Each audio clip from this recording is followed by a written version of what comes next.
எங்கள் தலைவன் வண்டு முருகன் அண்ணன், கருமை நிற கண்ணன், பேச்சிலே மன்னன், சிந்தனை சிற்பி, சைனடி குப்பி, செயல் சிங்கம், பிரச்சார பீரங்கி.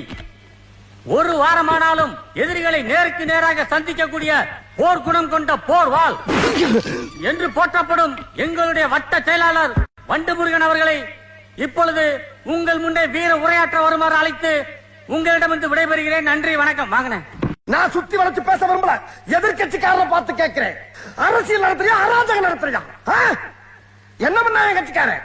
என்னையா தப்பு பண்ணா? ஏதோ ஒரு போன ராங்கா போட்டிருக்கான். ராங் நம்பர்னா சாரி சொல்லிட்டு வச்சிட வேண்டியதானே? அதானே உலக வழக்கம். அதை விட்டு 50 பேர் சேர்ந்த ஆட்டோல வந்து என் கட்சிக்காரன் அந்த ஸ்பாட்ல வச்சு துவச்சிங்க நீங்க. மாப்பிள, இவன் தான் எங்கேயோ செமத்தியா வாங்கியிருக்கான். இங்க வந்து வேற எவனோ வாங்கின மாதிரி அவுத்துறான் பாத்தியா?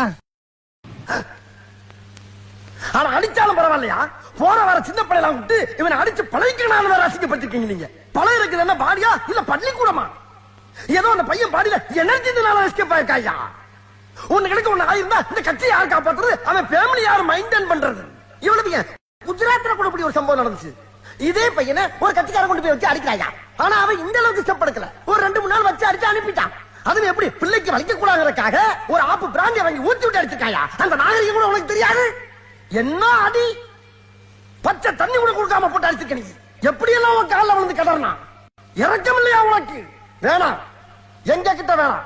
அடிதடி அரசியல் எங்களுக்கு பண்ண தெரியும், ஆனா நாங்க காட்ட மாட்டோம். காட்ட தெரியாது எங்களுக்கு. ஒன்னே எச்சரிச்சுக்கிறேன், என் கட்சி தொண்டரின் காலிலே இருக்க சுண்டு வழியில ஒரு குண்டுமணி அளவு ரத்தம் வந்தாலும் சரி, எதிர்கட்சிக்காரன் தலை தோரணம் கட்டி தொங்கவிடும் என்பதை எச்சரித்துக் கொள்கிறேன்.